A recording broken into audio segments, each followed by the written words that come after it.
Alors donc, je vais réécrire cette expression en utilisant le fait que la forme il est fermée, la forme différentielle est fermée, donc je peux écrire ici d sur d de xi de la fonction aj de point tx, puisqu'elle est fermée.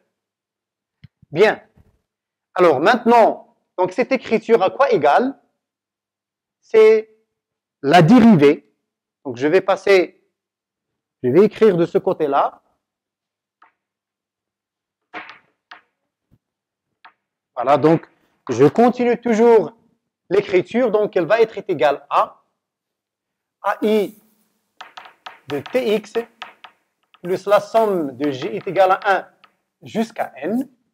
Alors, cette dérivée n'est autre que, si vous voulez, je peux écrire directement, ça il est égal à T D sur dxg de xi, pardon, de aj au point tx, et sur xg, c'est d de xg. xg, c'est la composante. Donc, on remarque que ça n'est autre que d sur d de xi de la somme de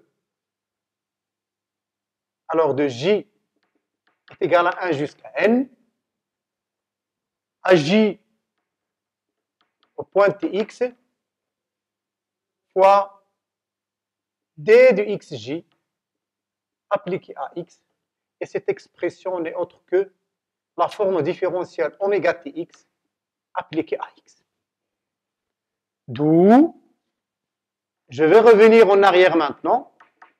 Donc, je vais considérer cette fonction égale à une fonction phi de xt, d'où on considère la fonction phi définie de monouvert u croît l'intervalle 0,1, voilà, et voilà donc cette fonction phi, à chaque couple xt appartenant à u croît 0,1, je vais lui faire associer oméga x appliqué à x. Alors, qu'est-ce que je remarque pour cette fonction phi? Je peux tirer les informations suivantes. Première information, phi est continue sur u 3,01. Deuxième information, d de phi sur d de xi point xt. Elle est égale. Alors, si vous voulez, donc, je suis parti de cette écriture, donc elle est la dérivée, donc ça va être égal à, voilà, il est égal à cette expression, donc aussi est continue, sur u 3,01 d'après cette écriture, et je vais considérer maintenant la fonction f que je cherche. À chaque x appartenant à u, on va lui faire associer l'intégrale de 0,1 de cette fonction phi de xt d de t. Bien, alors, qu'est-ce qu'elle vérifie cette fonction? Elle vérifie la chose suivante. Je vais avoir d de f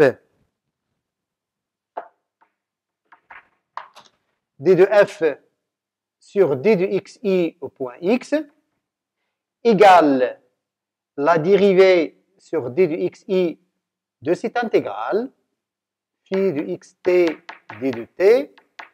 Je peux utiliser la dérivation sous le signe intégral, vu que la fonction phi elle est continue, si dérivées partielles sont continues, et je suis dans un borné, dans un segment à 0,1, donc elle va être égale l'intégrale de 0 à 1 de la dérivée point xi de phi de xt d de t.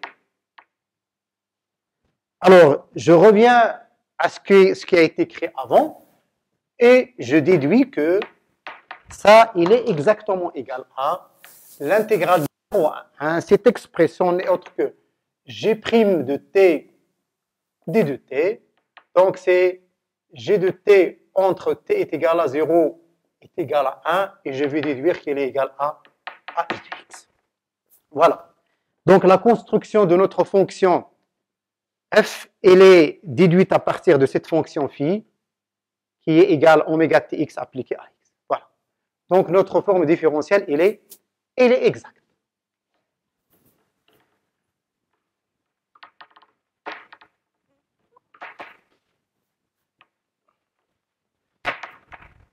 Bien. Alors, une remarque, c'est que le théorème de Poincaré, il s'applique pour les ovaires qui sont des convexes et des ovaires qui sont simplement connexes puisqu'ils sont étoilés. Bien, alors un exemple de forme différentielle, si je prends oméga de xy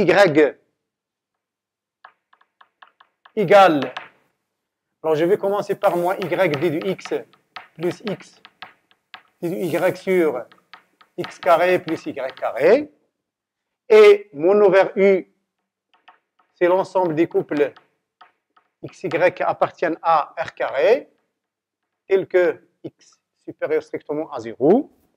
Alors, on veut de montrer que oméga est exact. Bien.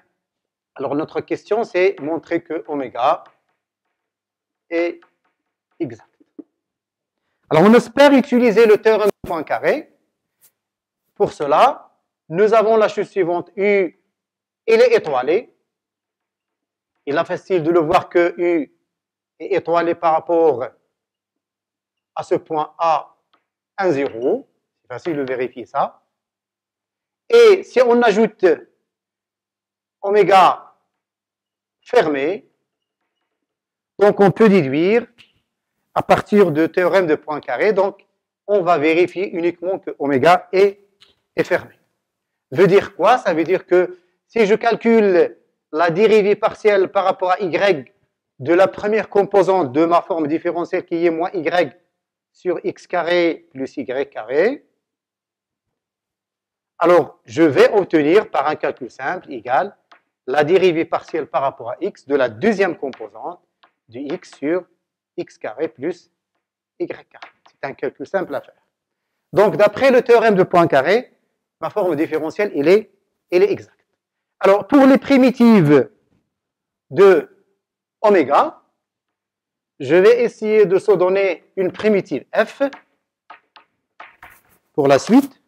Donc, je vais considérer f une primitive de oméga sur le vers u. Ceci veut dire que ma forme différentielle est égale à d de f. Donc, je vais déduire à partir de ça deux égalités. La première composante, moins y sur x carré plus y carré, c'est la dérivée de f par rapport à x au point xy. La deuxième composante, c'est la dérivée de f par rapport à y au point xy.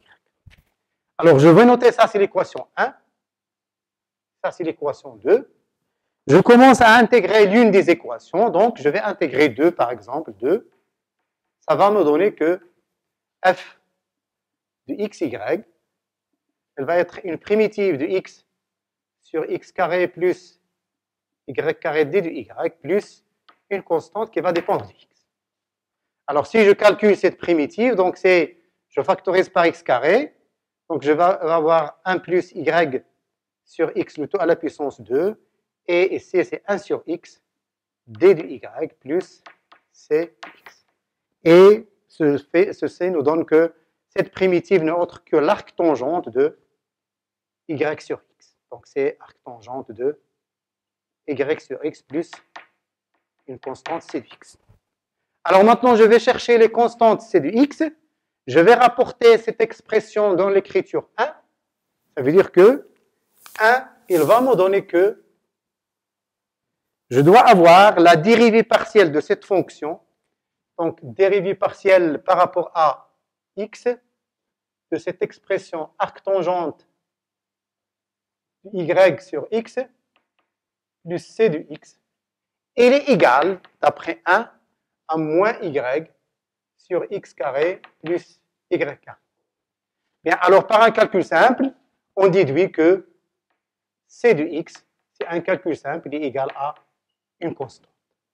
Donc les primitives de la forme différentielle sont de la forme f de x est égal à arc tangente de y sur x plus des constants. C'est juste un exemple simple d'application.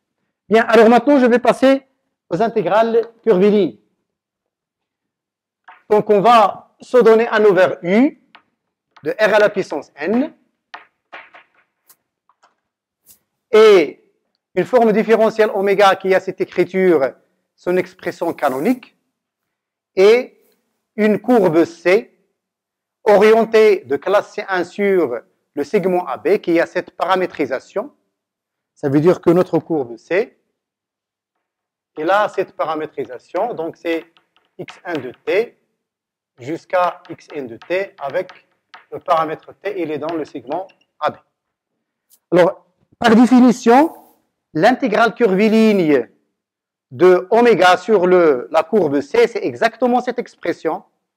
C'est l'intégrale de t égale à A jusqu'à t égale à B, la forme différentielle oméga appliquée à xt fois d de xt. Je peux diviser ici par d de t et multiplier par d de t, et j'obtiens exactement cette expression. C'est le produit scalaire des composantes de oméga qui sont liées à i, avec le d de x sur dt, ces composantes sont les x' i fois d de t. Donc c'est ce qu'on va appeler intégrale curviligne d'une forme différentielle sur la courbe C. Bien, alors quelques remarques sur l'intégrale curviligne. D'après la définition précédente, on a supposé que C est de classe C1, surtout sur AB. Mais on peut donner la même chose si C est de classe C1 par morceau sur AB. Ça veut dire que C, c'est une réunion de courbes CI où chaque C est de classe C1. On va obtenir l'intégrale curviligne de oméga sur C. C'est la somme des intégrales curvilignes sur chaque C. Si j'ai par exemple, dans le cas de la dimension de ma forme différentielle de cette expression, alors l'intégrale curviligne ici, C, ça va être égal l'intégrale de A à B, la première composante fois x', plus la deuxième composante fois y', le tout d de t. Bien. Alors, quelques propriétés des intégrales curvilignes. La première, c'est que l'intégrale curviligne change de signe chaque fois que je change l'orientation de la courbe. Deuxième interprétation, et ça va bien avec les intégrales, si la forme différentielle est exacte, donc si je oméga est égal à la différentielle d de f, donc je vais avoir l'intégrale de C sur C. Alors à ce moment-là, mon C, c'est exactement le contour AB, je vais de A vers B, de la forme différentielle, qui est égale à d de f ici. Donc c'est exactement f au point B moins f au point A. Ça veut dire f de m lorsque t est égal à petit b et lorsque t est égal à petit a ici. Bien, donc c'est la deuxième propriété. La troisième, c'est une déduction lorsque le contour est fermé. Ça veut dire a égale à b. Ça veut dire que l'intégrale d'une forme différentielle sur un contour fermé, elle est nulle. Bien. Alors, un exemple de calcul des intégrales singulières, des intégrales curvilignes plutôt. Je vais prendre cette intégrale i. C'est l'intégrale de la forme différentielle x carré, y carré plutôt d de x, plus x carré d de y. Alors, pour le premier cas, C, c'est cette équation cartésienne, x carré plus y carré moins a y est égal à 0. Donc, je vais chercher une paramétrisation de C. Cette équation n'est autre que x moins 0 au carré plus y moins a sur 2 au carré. Et je vais retrancher a carré sur 4. Donc, elle est égale à a carré sur 2. Je suppose que a est strictement positif. Donc, c'est l'équation d'un cercle. Ça veut dire que je peux paramétriser mon C par x est égal le rayon a sur 2 cosinus t, et y moins a sur 2, donc y égale a sur 2 plus a sur 2 sinus t, puisque je suis dans un cercle, ça veut dire t il varie de 0 jusqu'à 2pi. Donc, j'applique la définition de l'intégrale curviligne, la définition précédente. Ce qui fait, je vais avoir l'intégrale sur C de oméga, c'est l'intégrale de 0 à 2pi. La première composante, donc y de t au carré, fois x' de t, plus deuxième composante, c'est x de t au carré, fois y' de t, le tout d de t. Alors, si je remplace, donc je vais avoir l'intégrale de 0 à 2pi. Alors, pour y carré, ça veut être a sur 2 plus a sur 2 sinus de t, le tout au carré. La dérivée de x', la dérivée de x, donc c'est moins a sur 2 sinus de t, plus y carré, c'est a sur 2 cosinus t au carré, fois la dérivée de x, fois la dérivée de y plutôt, voilà, c'est a sur 2 cosinus t, le tout d de t. Donc, je suis devant une intégrale où il va apparaître les sinus à la puissance 3, les sinus, cosinus à la puissance 3 que je peux calculer facilement. Bien.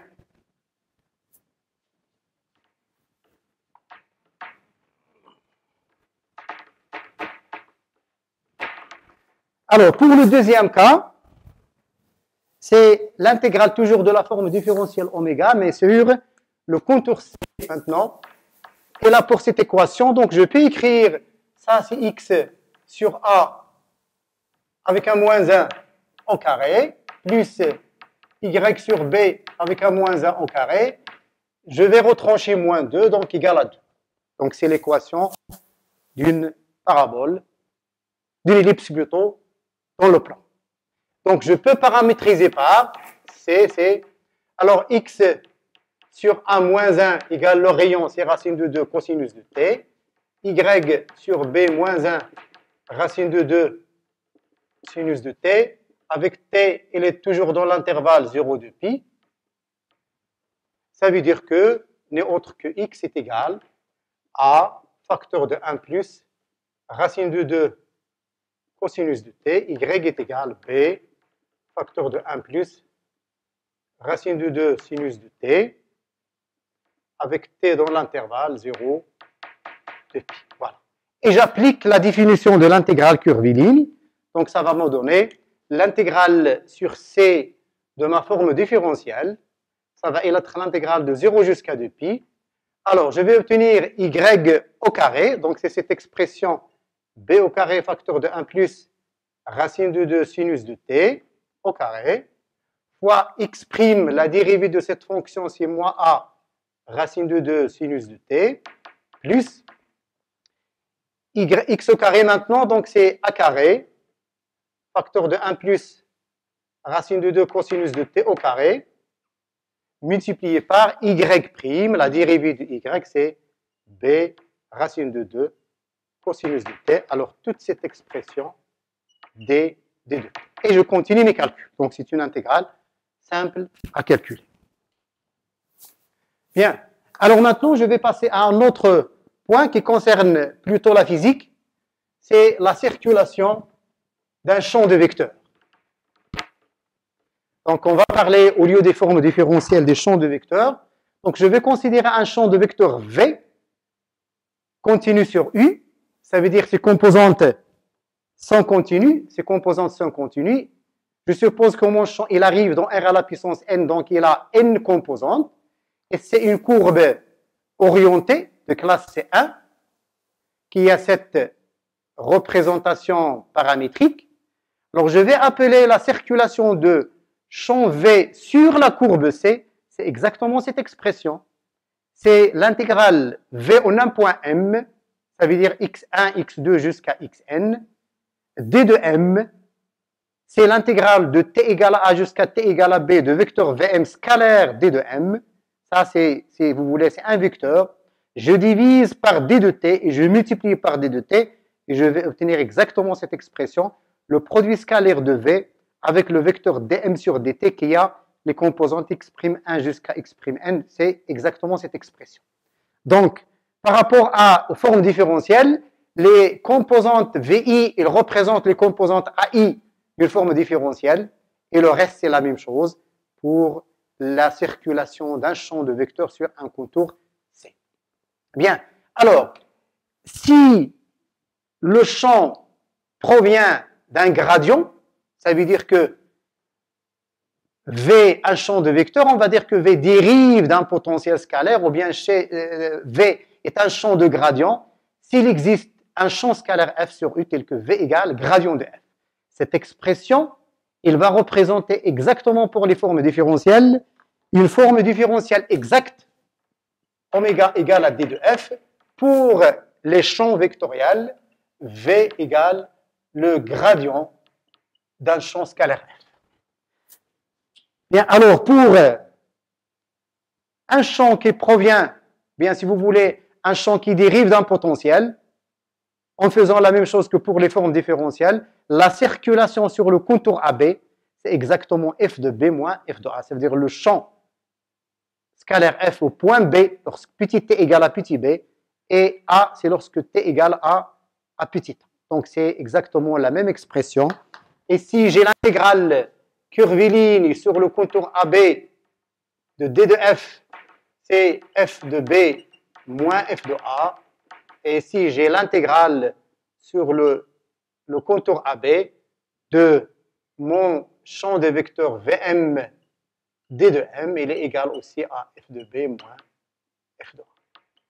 Voilà. Donc, ce sont deux notions analogues entre les formes différentielles et les champs, la circulation d'un champ. Alors, évidemment, si j'ai ici un contour fermé, lorsque A égale à B, je déduis que la circulation, il est égal à 0. Bien. Alors, un exemple d'application, je vais considérer ce champ de vecteurs V, défini par les composantes moins Y sur X carré plus Y carré et X sur X carré plus Y carré, un champ de vecteurs. Alors, on vous demande, dans la première question, c'est calculer la circulation de V sur le cercle de centre O et d'horizon R. Donc, mon contour, c'est un cercle de centre O et d'horizon R. Ça veut dire que je peux le paramétriser par X est égal X de T est égal à R cosinus T, Y égale Y de T est égal à R sinus T, avec mon T, il est entre 0 et 2π puisque j'ai un cercle. Bien, alors, par définition de la circulation de mon champ V sur le cercle C, ça va être égal l'intégrale de 0 à 2π de la première composante, donc c'est moins Y de T sur X de T au carré, plus Y de T au carré, multiplié par X' de T, plus la deuxième composante, c'est X de T sur X carré de T, Y carré de T fois Y' de T. Alors, toute cette expression, D de T. Voilà. Je vais remplacer, donc je vais obtenir que ceci il est égal à l'intégrale de 0 jusqu'à 2π. Alors, mon Y, c'est moins R sinus de T. Je vais remarquer que X carré plus Y carré, ça va donner R carré. Et la dérivée de X, c'est moins R sinus de T, alors plus. Maintenant, la deuxième expression X, c'est R cosinus de T. Toujours X carré plus Y carré, ça va donner R carré. La dérivée de Y, c'est R cosinus T. Toute cette expression D de T. Alors, qu'est-ce que je remarque? Je vais obtenir ici R carré sinus carré plus R carré cosinus carré. Ça va donner R carré divisé par R carré égale à 1. Donc, n'est autre que 2π. L'intégrale de 0 à 2π de 1. Voilà, donc c'est la circulation de mon champ V sur le cercle C. La deuxième question, c'est une déduction déduire que V ne dérive pas d'un potentiel. Alors, si je suppose que V dérive d'un potentiel, et quand C est fermé, donc je dois avoir la circulation est égale à 0. Donc, comme la circulation sur C de mon champ est différent de 0, et G, C, il est fermé, ces deux choses me permettent de dire que V ne dérive pas d'un potentiel. Ne dérive pas d'un potentiel. Sinon, je dois avoir la circulation est égale à 0. Bien. Alors, le dernier point de ce cours, c'est la formule de Green-Rayman. Donc, c'est une formule qui est très applicable dans la physique et aussi dans les mathématiques.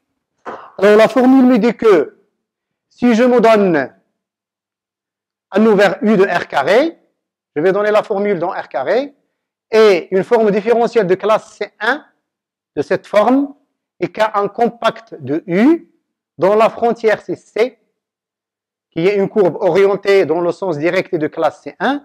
Donc je suis devant la situation suivante.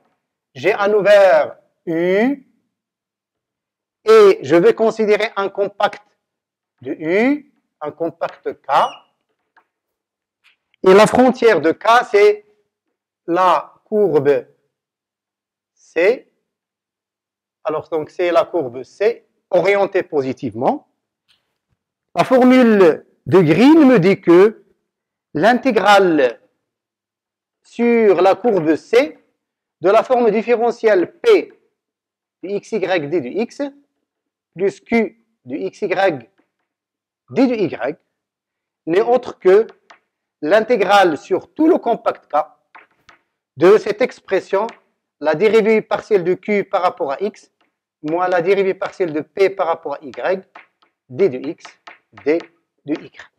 Ça veut dire que je peux calculer l'intégrale de cette expression sur le compact s'il est facile et déduire l'intégrale curviligne de cette forme différentielle sur le contour, comme je peux faire le contraire. Si la circulation, si l'intégrale curviligne est facile, je peux passer à l'intégrale sur le compact K de cette expression.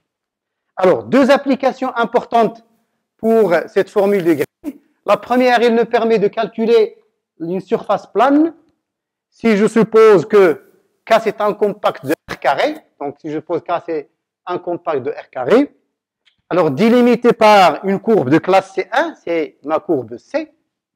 Si je suppose que ce compact il est délimité, alors je peux calculer l'aire de ce compact. Ça veut dire que d'après cette expression, qu'est-ce que je vais avoir? L'aire de notre compact K n'est autre que la fonction 1 d du x, d du y. Alors, je vais chercher la fonction 1 telle que la dérivée de q sur d du x moins d de p sur d du y est égale à 1. En particulier, si je suppose cette forme différentielle, donc ça va être égal à l'intégrale sur le contour C de la forme différentielle moins y sur 2 d du x plus x sur 2 d du y. Ça veut dire ça, il va jouer le rôle de ma fonction p de xy. Cette expression, c'est q de xy. Si vous calculez d de q sur d de x moins d de p sur dy, vous obtenez exactement 1.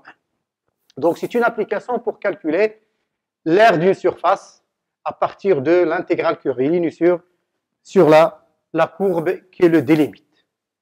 Bien, alors, étant donné que j'ai l'intégrale de moins y d de x, c'est l'intégrale de x d de y, donc cette expression qui apparaît dans l'aire de K, elle est égale la somme divisée par 2, donc c'est l'intégrale de x, et c'est aussi l'intégrale de moins y. Donc je peux utiliser l'une des trois formules, ou bien cette expression, ou bien celle-là, ou bien celle-là, ça dépend de la forme qui est la plus simple.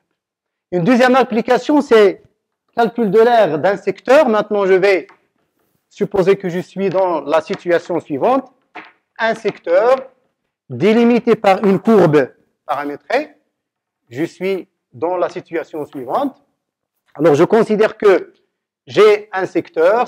Alors, la deuxième application de cette formule de Green-Rayman, il va concerner le calcul de l'aire d'un secteur D. Donc, je suis dans la situation suivante. Je vais supposer que j'ai un domaine D délimité par une courbe qui a une représentation polaire. Donc, ça, c'est mon domaine D. Alors, et là, pour équation délimitée par la courbe C, donc si vous voulez, c'est ça ma courbe C. Et cette courbe C, elle a une équation polaire, R est égal à R de θ, avec l'angle θ, il est compris entre θ1 et θ2. Donc, autrement dit, j'ai, ça c'est l'angle θ1, et ça c'est l'angle θ2, et mon angle pour chaque point, θ, il est compris entre θ1 et θ2. La formule de Green me donne la possibilité de calculer l'aire de ce domaine D, et il est donné exactement par l'aire de domaine D, à partir de la formule de Green que j'applique, égale 1 demi, l'intégrale sur le contour fermé C, c'est la courbe C, de la fonction R carré de θ, D de θ. Donc ça, c'est une deuxième application importante de la formule de Green. Alors, je vais donner juste un exemple simple d'utilisation de la formule de Green et on va arrêter ce cours. Bien, alors l'exemple me dit que je vais traiter uniquement la première question. À partir de la formule de Green, on vous demande de calculer cette intégrale sur la courbe gamma de 2xy moins x carré d de x plus x plus y carré d de y. Donc c'est l'intégrale sur une courbe gamma de la forme différentielle. Je vais noter ça, c'est un p de xy, la deuxième composante q de xy. Bien. Alors, le domaine délimité par cette courbe et la courbe, c'est exactement, il est donné par, donc ma courbe gamma, il est donné par les équations y égale à x carré et x est égal à y carré. Alors, première des choses, je vais essayer de chercher mon domaine D, délimité par la courbe gamma. Ce sont des fonctions simples. Donc, si je trace ces deux fonctions, ça c'est x et y, je vais prendre l'origine, ça c'est 1 par exemple, et 1. Alors, si je trace la première fonction y égale à x carré, c'est une parabole. Donc, elle a cette forme. Donc, si c du y égale à x carré, si je trace la deuxième fonction x est égal à x carré, c'est aussi une parabole, mais je vais renverser le rôle des axes. Donc, c'est une parabole aussi qui a cette forme. Donc, c'est x égale à y carré. Donc, ma courbe gamma, c'est exactement cette courbe. Et mon domaine D, donc ça, c'est la courbe gamma. Et mon domaine D, c'est exactement cette partie. Voilà. Alors, qu'est-ce que je remarque? Je remarque que je vais avoir mon domaine D. Si je note ça, c'est D. Je remarque que mon domaine D, c'est l'ensemble des couples XY appartiennent à R carré tel que je vais fixer le X, il est entre 0 et 1. Et pour chaque X, je vais obtenir un Y, ici un point. Donc mon Y, il est compris entre X carré, c'est le plus petit puisque je suis entre 0 et 1. Et Y ici, c'est racine de X, ça veut dire que je vais obtenir X carré inférieur ou égal à Y, inférieur ou égal à racine de X. Voilà. Donc ça, c'est la définition de mon domaine D. Bien, alors, application de la formule de Green, qu'est-ce qu'elle me donne? L'aire de ce domaine D, D'après la formule de Green, donc ça va être égal à l'intégrale sur le domaine D de D de Q sur D de X moins D de P sur D de Y, D de X, D de Y. J'ai appliqué la formule de Green à cette intégrale, une forme différentielle sur le contour gamma, égale exactement à cette expression. Alors, donc ça va me donner l'intégrale double sur D. Ne vous en faites pas, l'intégrale double, dans ce cas-là, il est facile. Alors, je dérive la partie Q par rapport à X. La dérivée de cette fonction par rapport à X, ça va donner 1, moins la dérivée de P par rapport à Y, donc ça va donner 2x, d de x, après d de y. Puisque y elle va dépendre de x, donc ça va être égal à l'intégrale de 0 à 1 de l'intégrale de x carré à racine de x de la fonction 1 moins 2x, d de x d'abord et après d de y. Donc ceci va me donner l'intégrale de 0 à 1. Alors, la primitive de x carré, donc ça va être x moins x carré entre x carré et racine de x. Voilà. Et après, d de y. Voilà.